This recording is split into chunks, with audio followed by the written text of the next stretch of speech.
Ito ang mainit na balita na siyang dapat malaman ng taong bayan at tila usap-usapan ngayon sa mundo ng social media. Sadyang tunay talaga na hindi natutulog ang karma matapos nga ang biglaang pag-aresto at pagdala ng US military sa presidente ng Venezuela na si Nicolas Maduro sa New York, Amerika dahil sa umano'y issue ng droga at korupsyon. DDS political vlogger at batikang broadcaster na si Jay Sonsa tila naglabas ng isang matinding babala at paalala sa gobyernong ngagba ni Marcos Jr. Ano kaya ito? Ating alamin. Pero bago tayo magpatuloy, kung bago ka pa lang sa aking channel ay huwag mo nang kalimutang mag-like, comment at mag-subscribe para lagi kang updated sa mga susunod nating video. Ayon nga sa kumpirmadong balita source online, nagpahayag ng pangamba ang veteranong broadcaster na si Jay Sonsa kaugnay ng mainit na sigalot sa pagitan ng United States at Venezuela matapos iugnay ng Amerika sa droga at korupsyon ang Venezuelan president na si Nicolas Maduro. Sa isang payag, hindi itinago ni Sonsa ang kaniyang kaba hindi lamang para sa Venezuela kundi pati na rin sa presidente ng Pilipinas. Kinahon ng USA si Pres Maduro ng Venezuela dahil sa droga at korupsyon. Hindi tuloy ako mapalagay para kay President Marcos. Samantala, hindi na rin nakapagpigil pa at naglabas na rin ng kanyang babala at opinyon si retired Brigadier General Orlando De Leon patungkol sa usaping ito. Mariin at walang preno ang naging reaksyon ni retired General Orlando De Leon kaugnay ng mga kaganapan sa pagitan ng Estados Unidos at Venezuela, lalo na sa umano'y pananahimik o pag-iwas ng ilang lokal na personalidad na kilala sa pagiging maka-Amerika. Para kay De Leon, ang pinaka-problematic sa lahat ay ang palakpakan ang paglabag sa soberanya ng ibang bansa gamit ang issue ng droga. Ayon sa kaniya, hindi raw natin alam kung bakit hindi makapaglabas ng pahayag ang ating mga lokal amboy bilang suporta sa ginawa ng US sa Venezuela dahil ang pagsuporta umano sa US ay maaaring magbigay ng dahilan sa China na gawin din ito sa Pilipinas sapagkat kahiya-hiya para sa kanila na palakpakan ang paglabag sa soberanya ng isang bansa gamit ang issue ng droga. At para sa bupang detalye ng balita, narito't panoorin natin ang full video. Simulan po natin dito sa sitwasyon ni Bongbong Marcos. Lagi nating napag-uusapan yung confidential funds ni BP Sara. So ito, sa tingin ninyo, magkano ang confidential funds ni Bongbong Marcos? Kasi nirereklamo nila yung 150 million na confidential funds ni BP Sara ng Office of the Vice President. Si Bongbong, ano sa tingin ninyo? Sige nga, lagay nyo dyan sa comment section.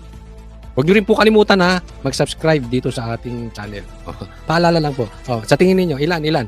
Lagay po natin. Magkano ang confidential funds si Bongbong Marcos? Nasa 4.5 billion pesos pa rin ang confidential funds ng Office of the President ngayong taon na parehong amount pa rin kung ikukumpara sa 2025 budget. Ayan, kita nyo. 4.5 billion confidential funds ni Bongbong Marcos. At parehas dun nakaraang taon, 4.5 billion. Grabe, billion. Confidential funds yan ha. Confidential. Anong ibig sabihin yan? Hindi natin alam kung saan ginastos yan. Hindi natin alam kung yan ay pinambayad ng trolls. Hindi natin alam kung yan ay binulsa.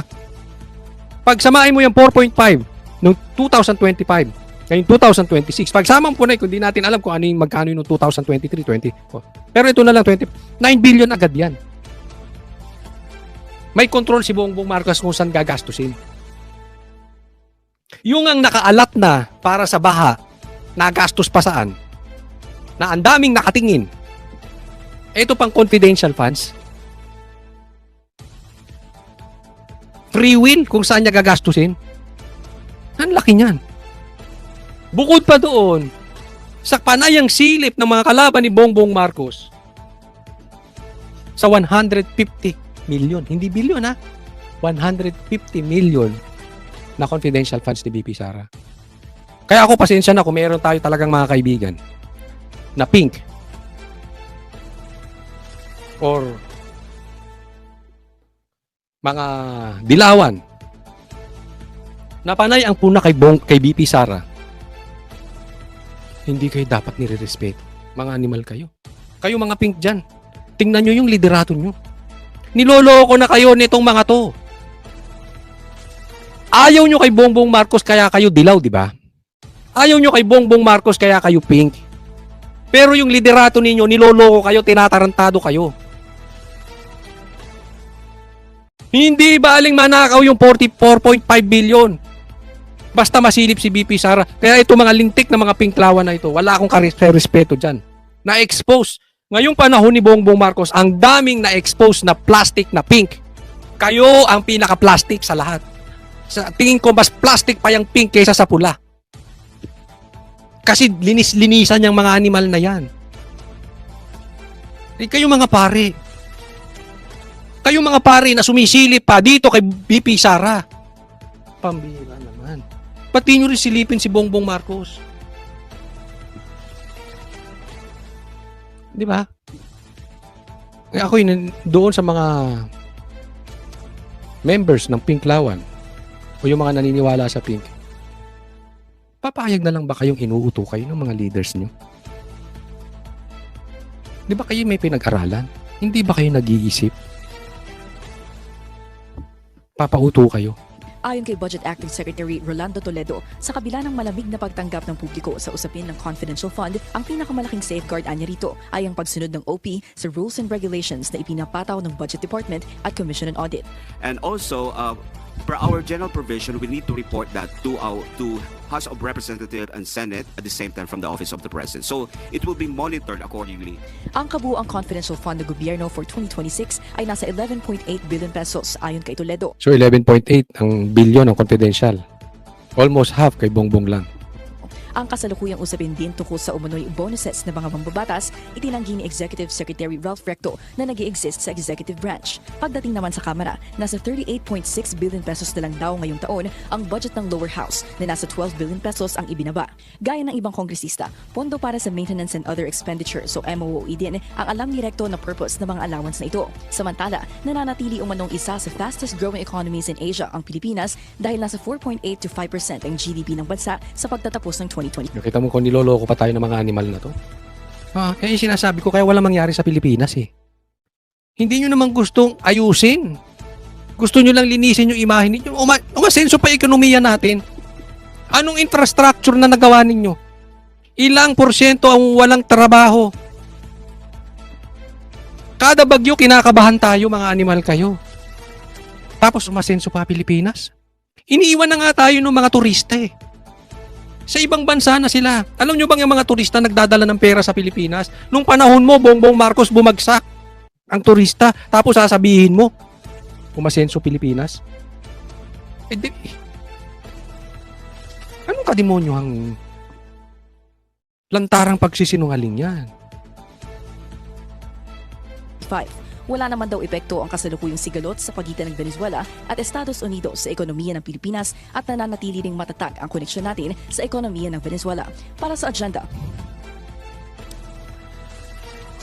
Ako, opinion ko lang. Mas maganda pa talagang mangyari sa Pilipinas yung nangyari sa Venezuela. Kuhanin nyo na yung mga adik na opisyal dito sa Pilipinas. Pahirap sa buhay ang mga yan. Tapos, isipin nyo, ang laki-laki ng confidential funds. Naghihirap ang Pilipinas. May naaatim nyo ba yung mga yun? Kung ikaw ay opisyal, naaatim mo yan. Wala ka na talagang konsensya.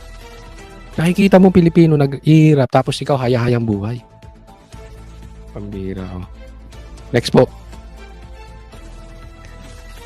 Ito po, pag-usapan natin.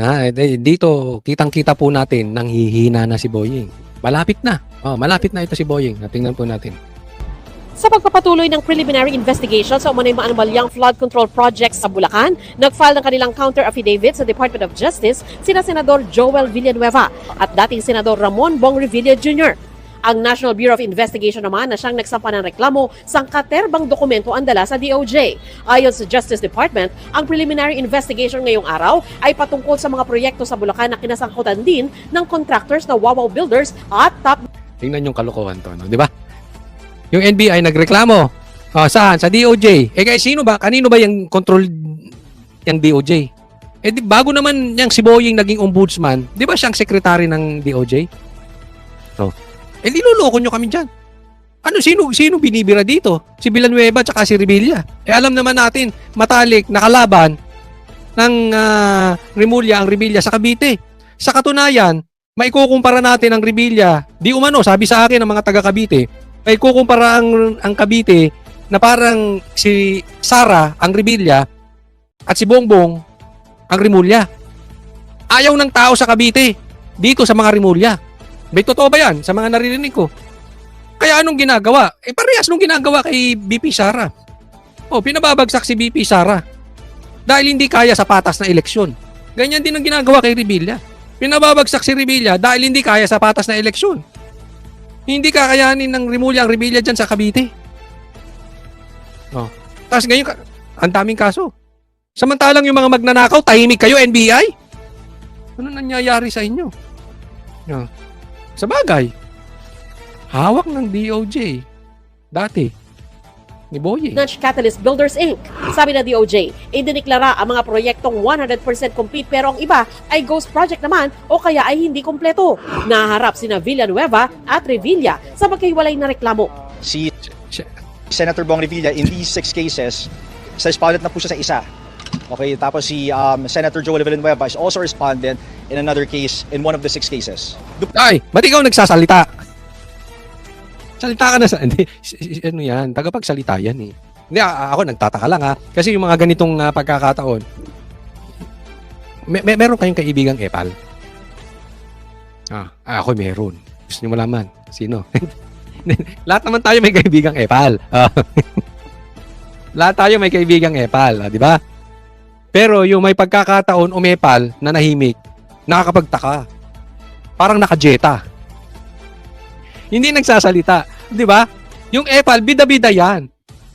Pag sa isang grupo, halimbawa, sa isang table, sa isang usapin, kailangan siya lagi bida. Hindi po pwedeng hindi magsasalta. Alam ko nakaka-relate kayo. Lagay niyo yung pangalan ng kaibigan yung epal. Diba si Boying hindi nagsasalta ngayon? Diba?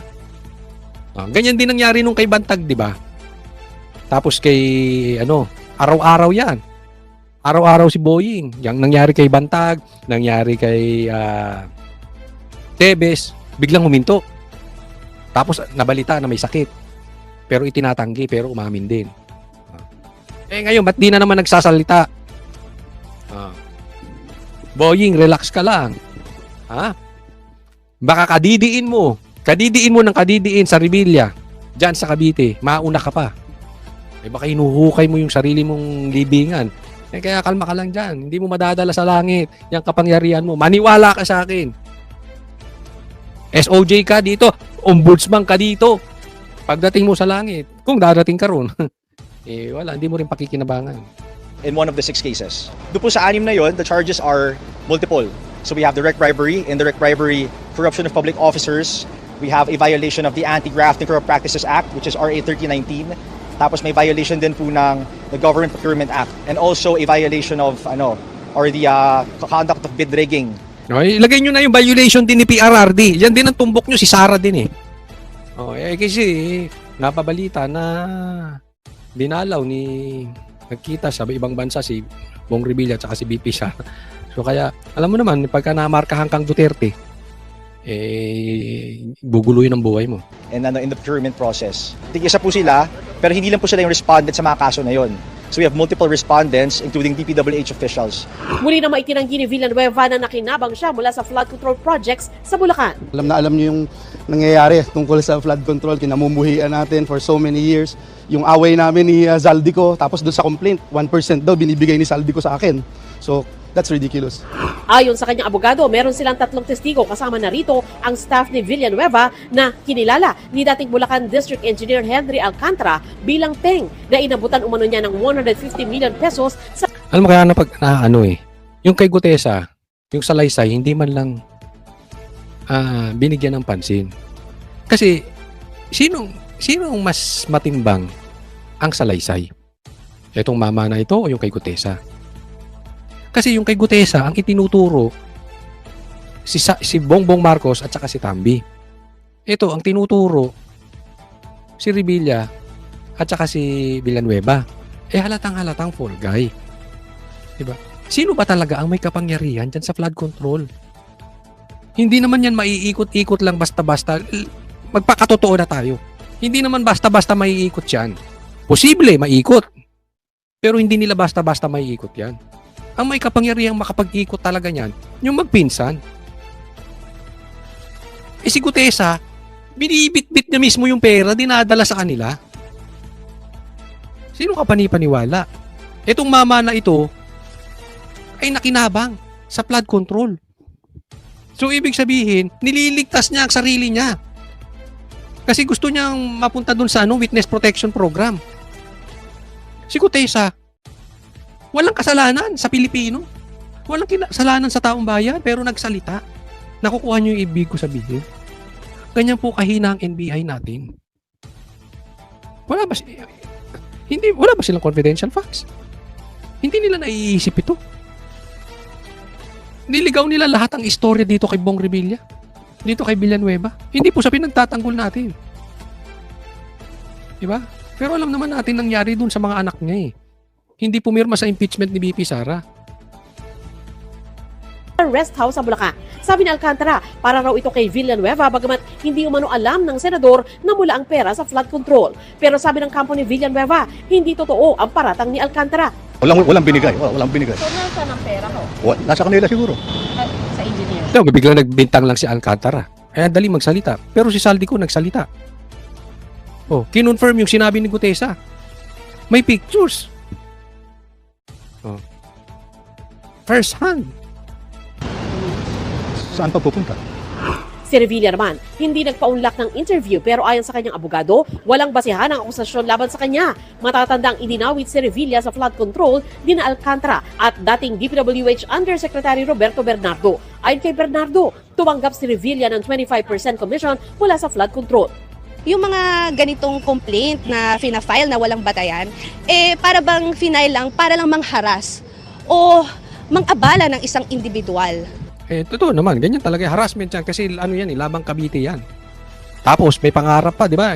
Binabanggit-banggit din ni John Vic itong kanyang pagtakbo. Posibilidad sa pagka-presidente. Diba? Doon pa lang sabit na itong magkapatid na Rimulya. Ombudsman kapatid mo, tapos kapatid mong isa tatakbo bilang presidente. Ano yan? Di ba? Anong karapatan ni Boying? Samantalang yung anak niya nadawit pa nga sa droga. So, sa totoo lang, yung mga ganitong complaint, ayon sa batas at sa rules ng evidence, hindi ito dapat paniwalaan. But in the case of use, In short, hindi tatayo sa korte yan. Ang problema dyan kasi sa ombudsman Pag ipinasok na yan dyan, tapos ipinasok sa ombudsman, tapos na sino bang ombudsman? Check Bernardo, Di ba? Ikaw pinanganak na lang kahapon kung di mo naiintindihan yung politikang nangyayari sa... Kasi it's very obvious Diba? Mayroon naman kasing malalalim na talagang hindi natin maiintindihan. Pero itong nangyayari dito, gipitan na lang ng gipitan I think we pointed out that he has submitted five affidavits. Ang tingin namin, he was trying to really enter the witness protection program. Yun. The only way that he can be admitted is actually point to somebody higher. Kasi kailangan nila yan tulad niyan, nangako si Bongbong Marcos. May mga magpapasko sa kulungan. Maraming magpapasko sa kulungan. Nangyari ba? Hindi rin. Diba? So, kung magpapakulong na rin lang sila, idadawit na nila yung mga kalaban nila sa politika. Dahil pa rin sa flood control issue, inilahat ngayon ng DOJ na gumugulong na rin ang investigasyon nito sa plunder complaint laban kay dating Representative Zaldico. There's an allegation of conspiracy. Of course, the act of plunder could not have been committed by one individual alone. Of course, necessarily, may makasama siya dyan. Hiningan namin ng reaksyon ng abogado ni Ko pero wala pa itong Ito nakakapagtaka. Simula nung binanggit ni Bongbong Marcos na binabribe daw siya ni Saldico na hindi na kakansilahin ng passport, hihinto na siya mag-video. Yan po ang sabi ni Bongbong Marcos na sinabi ni Saldico sa kanya. Bina-blackmail si Bongbong. Isipin mo, presidente, ba-blackmailin mo? Ako hindi naniniwala doon. Pero nakakapagtaka. Simula noon, wala nang video nilabas si Saldico. Hindi na rin natin alam kung pinatahimik to or inareglo na. Kaya hanggat hindi nila kayang pauwiin to si Saldico, ako ay mananatili, yun ang aking paniniwala. Inareglo na to si Saldico. Dapat mapauwi nyo to.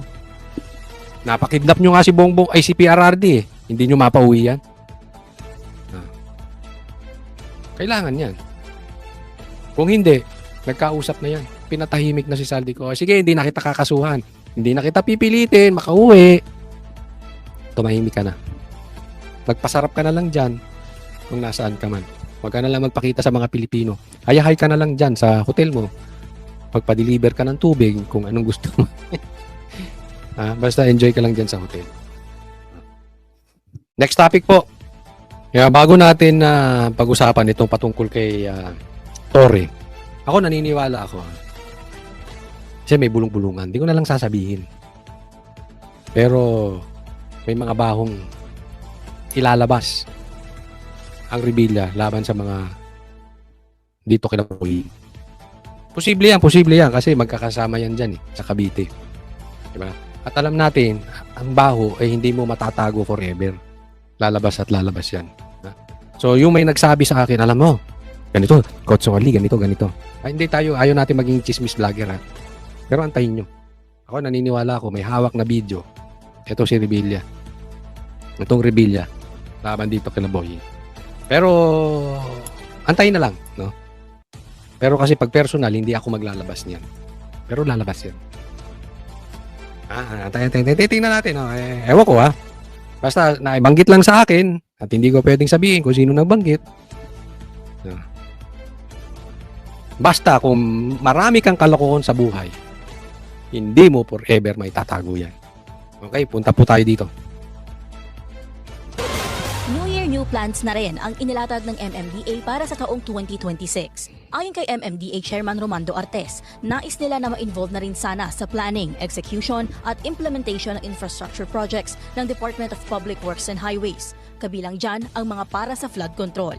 Kami ay makikipag-usap kay Secretary Dizon at makikipag-tie-up dahil alam niyo naman ang DPWH ang gumagawa ng mga infrastructure projects insofar as flood control is concerned. Tine-turn over na lang yan sa atin pag nagawa na. Ang isa sa ilang plano na yan Yung pogi, nakita niyo may pogi rin, ay kasunod na rin ng pag-uusap nila ni dating PNP Chief Nicolas Torre III na opisyal nang ipinakilala bilang bagong General Manager at spokesperson ng ahensya. Ito si Torre. Alam mo, to si Torre, wala talagang respeto sa sarili. Kasi PNP Chief ka. Sinibak ka. Saglit ka lang PNP Chief. Sinibak ka agad. Dahil nagkaroon lang sila di umano ng iringan ni John Vic. Sinibak ka tapos ginawa kang spokesperson at general manager ng MMDA. Para ano? Para mag-resign ka. Para yung kanilang PNP Chief ay maging 4-star. Kasi isa lang po ang 4-star dapat. So pag nag-resign na siya, hindi na siya 4-star. Tingnan mo, walang bait sa sarili to siya. Nakakahiya to si Tor. Walang respeto sa sarili. Harap-harapan siyang sinasampal ni Revilla. Wala siyang ginawa. Ganyan ba ang PNP Chief? Ganyan ba ang dating PNP Chief? Harap-harapan kang binabastos, wala ka man lang ginawa. Tinanggap mo pa yung pambabastos at nilunok mo. Pwede naman sana hindi mo na pinansin Pero tinanggap mo pa, nakakadiri ka. Di ba? Parang isa kang PNP Chief, may nakita kang nagdodroga. To the very least, wag mo nang pansinin. Pero ikaw, iba po ginawa mo. Tinanggap mo pa na ikaw ang protector. Ikaw pa nagbabantay sa labas habang nagdodroga sa loob. Halimbawa lang po yan Ganyan po walang karespeto sa sarili to si Torre. Sa bagay, yung ipakidnap po yung dating presidente. Kaya talagang itong mama na ito. Hindi ko alam kung balat lang ang sunog dito. Baka pati kaluluwa niya ito, sunog na rin. Ganyan po kalupit itong mama na ito. Basta para sa pangarap. Kahit na yurakan na siya. Kahit insultuhin yung kanyang pagkatao. General Manager at spokesperson ng ahensya. Ayon kay Chairman Artes, 70 to 80% ng operational matters na may kinalaman sa ahensya ay pangungunahan ni Torre. From PNP chief ngayon tagalinis. Tagalinis ng daan. Metro Aid. Traffic. Pagka may nahuli to, may nahuli sa daan, mag-iingat kayo. Pupulutin kayo sa dahig. Ganyan ang gagawin nitong mama na to. Siya lahat ang magiging in charge and magpapatakbo basically na aming ahensya insofar as day-to-day operations are concerned. So essentially, we'll oversee everything sabay-sabay yan. Sabay-sabay natin gagawin. May mga focus, syempre. Sa ngayon, ang focus natin yung Focus mo si Duterte. traffic dahil perennial naman yan. Traffic. Sa tingin nyo may magagawa to sa traffic? Wala, pampagulo lang yan. Ang baha, ang solid waste management. Sa kanilang pag-uusap, ayon kay Artes, bilang dating PNP chief si Torre, traffic management at traffic enforcement ang pinapatutukan nito. Naging traffic police ang naman. Hindi ko inuinsulto yung traffic police pero pambihira naman, Torre. Hindi mo alam kung bakit yan nilagay dyan? Hindi mo alam ang dahilan? Pambihira. Harap-harapang pambabastos ang ginawa sa'yo ni John Vic. Napag-usapan namin unahin yung discipline ng aming traffic enforcers. So, meron kami dito na yung tinatawag namin SIIO, yung nag-investigate at nag-observe ng performance ng ating mga enforcers. Yung mga gumagawa ng hindi maganda, sila yung nag-investigate, lalo-lalo na pag may reklamo. At yan ay sila yung nagkakaso. Aminado si Artes na marami na rin ang nakasuhan sa kanilang tauhan at sa ilalim ng pamumuno ni Torre, mas magiging strikto ito at mas magiging maigting ang investigasyon. I-review din daw ni Torre ang mga lugar kung saan pwede pa mag-improve ang pagmamando ng trapiko, katulad na lamang ng Marcos Highway, Commonwealth Avenue, Buong Pilipinas, kailangang improve ang traffic. at iba pa. Naging usap-usapan naman sa social media na tila demotion ang posisyon ni Torre ngayon. Sagot naman ang dating PNP chief dito. Kayo na naman nagsabi niyan eh. Hindi. Tanga ka ba? Hindi, ako yung nagtatanong lang ha. And are you really that stupid? Are you really that naive? Paano ka naging PNP chief? Kasi sabi niya, kayo lang nagsabi. Hindi. Karamihan po ng Pilipino yan ang iniisip. Kaya yung sinasabi ni Torre niya, katangahan na yan. Pambihira. Halata, obvious na obvious. PNP chief, gagawin ka general manager ng MMDA tapos hindi mo sasabing demotion, ang gago. Gaya ng sabi ko, di ba? At the end of the day, the coach is always the one na masusunod, di ba? This is the government is a very, very big machinery. Isang malaking birokrasya yung gobyerno. At ating presidente ang nasusunod yan, especially sa mga direct presidential appointees. Para kay Torre, Yung sinasabi niya, presidente na susunod. Oh, alam namin yan. Pero sinasabi mo yung mga facts. Alam ng Pilipino yan, presidente na susunod. Pero yung ginawa sa'yo, demotion yan. Kahit pa sabihin natin yung presidente na susunod, yung kagaguhang ginawa sa'yo, demotion yun. Akatanga mo naman, kung PNP chief, kung hindi mo alam yun. Hindi mo kailangan kaming lecturean na yan ay prerogative ng presidente. Ang punto rito, pag-iinsulto yung ginawa sa'yo, demotion. Tapos hindi mo alam. Ganun kakatanga? Kaya naman anong masasabi mo sa balitang ito? Kung mayroon kang hinaing at komento ay mag-comment ka lamang sa ibaba ng videong ito. Maraming salamat.